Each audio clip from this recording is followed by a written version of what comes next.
Sir ప్రస్తుత సీజన్లో ఎక్కువగా పాము కాటు తేలుకాటు కేసులు ఎక్కువ వస్తున్నాయి సార్.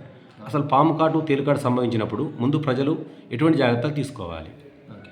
ఫస్ట్ పాము కాటు అనేది కరిచినప్పుడు వెంటనే భయపడకుండా ఇమ్మొబిలైజేషన్ అంటే ఒక పాము కాటు కరిస్తే ఒక టార్నికే కట్టుకోవాలి. మరీ బలంగా కాడకుండా జస్ట్ పేషెంట్ మీద టార్నిక్ అంటే ఒక దారం కట్టుకొని నడవకుండా పేషెంట్ని అట్లనే ఉంచి ఏదైనా ఏ విధంగానైనా కానీ నార్మల్గా పేషెంట్ అయితే దగ్గర 108 ఫోన్ చేసి అంబులెన్స్లో తీసుకురావడం కానీ, లేదంటే ఒక స్ట్రెచర్ మీద తీసుకురావడం కానీ, సేఫ్ ప్లేస్కి తీసుకొచ్చి అక్కడి నుంచి అంబులెన్స్ నుంచి పిఎస్కి తీసుకురావాలి.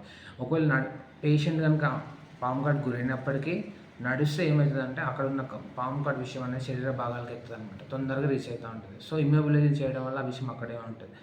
విత్తిన ఎప్పుడైతే మనకు ఆ పాము కాటు కరిచిందో దగ్గరలో ఉన్న ప్రాథమిక ఆరోగ్య కేంద్రం అది ఏదైనా కానీ పిహెచ్సి ఉంటే పిహెచ్సి, సిహెచ్ అయితే CHC, area hospital area hospital, దగ్గర ఉన్న గవర్నమెంట్ హాస్పిటల్కి వెళ్ళినట్లయితే అందుబాటులో ప్రతి గవర్నమెంట్ హాస్పిటల్లో మనకి ఇప్పుడు యాంటీ స్నేక్ వెనం అనేవి దొరుకుతాయి అనమాట. ఇవి ఫ్రీ ఆఫ్ కాస్ట్ మనకు గవర్నమెంట్ నుంచి సప్లై ఉంటుంది.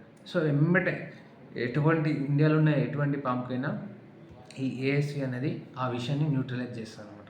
ఒకవేళ పేషెంట్ కనుక ఇది ఏఎస్వి వేయించుకోకుండా కొంతమంది ఎలా ఉన్నారంటే మూఢనమ్మకాలతోటి వాళ్ళ దగ్గరికి పోయి పాముకు మంత్రాలు వేయించుకోవడం, లేదంటే పసరు తినడం, ఆకుపసరం తినడం జరుగుతుంది. ఇట్లాంటి కేసులలో మనం డెత్స్ చూస్తున్నాం.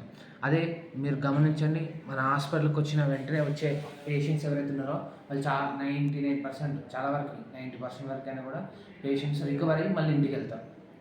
అదే ఇట్లా మూఢనమ్మకాలు అవలంబించిన వాళ్ళకు వాళ్ళకి కాంప్లికేషన్స్ ఎదురవుతూ ఉంటాయి. రెండో విషయం సార్, పాముని వాళ్ళు గుర్తించరు. అది ఒకసారి పాము పలానా కట్ల పాము, తాసుపాము లేదా వివిధ రకాల స్నేక్ విషపూరిత పాములు గుర్తిస్తే ఒక రకమైన ట్రీట్మెంట్ ఉంటుంది. గుర్తించినప్పుడు ఎట్లా సార్?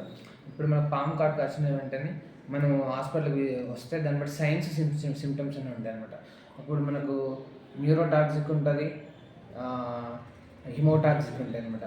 ఈ న్యూరోటాక్సిక్ అనేది కోబ్రాడ్స్ అనమాట. ఈ హిమోటాక్సిక్ అనేది వైపర్స్, రక్తపింజరాలు ఉంటుంది. తాచుపాములు అయితే న్యూరోటాక్సిక్ మెదడుని వాళ్ళకు మెదడులోకి ఎక్కుతుంది, కొంచెం మెరుగు వస్తూ ఉంటుంది, సీరియస్ కూడా వచ్చి ఉంటుంది. హిమోటాక్సిక్ ఏంటంటే అక్కడ పాము కాటేసిన దగ్గర మనకి అక్కడ నుంచి బ్లీడింగ్ అవుతూ ఉంటుంది, లేదంటే మనకు కాటేసిన స్పాన్స్ బట్టి కూడా రెండు మరకల లేక 3 ఘాట్ల అనేవి ఉంటాయి అనమాట. దాన్ని బట్టి గుర్తించి ఒకవేళ సిమ్టమ్స్ అనేది మనం ఒక అబ్జర్వేషన్లో పెడతాం. ఆ అబ్జర్వేషన్లో కనుక సిమ్టమ్స్ వచ్చినాయి అనుకోండి, అది నాన్ స్నేక్ వెనం అని చెప్పి గుర్తిస్తాం. ఆ అబ్జర్వేషన్లో కనుక సిమ్టమ్స్ అని కనిపించినట్లయితే వినమస్ స్నేక్ అని చెప్పి మనం ఏఎస్వి స్టార్ట్ చేస్తాం. ఇప్పుడు పాము కరిచినప్పుడు చెమటలు పట్టడం ఇట్లాంటి లక్షణాలు, ప్రాథమిక లక్షణాలు కనిపిస్తాయి సార్?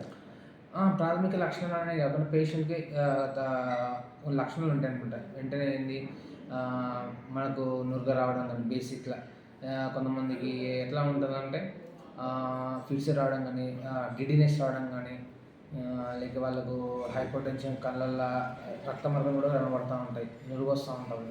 సో అట్లాంటి సింటమ్స్ చూసి మనం చెప్పుకోవచ్చు. ఓకే సార్, చాలా మంచి సలహాలు ఇచ్చారు సార్. ఇది వీక్షకులకు తెలియజేస్తాం సార్. Thank you.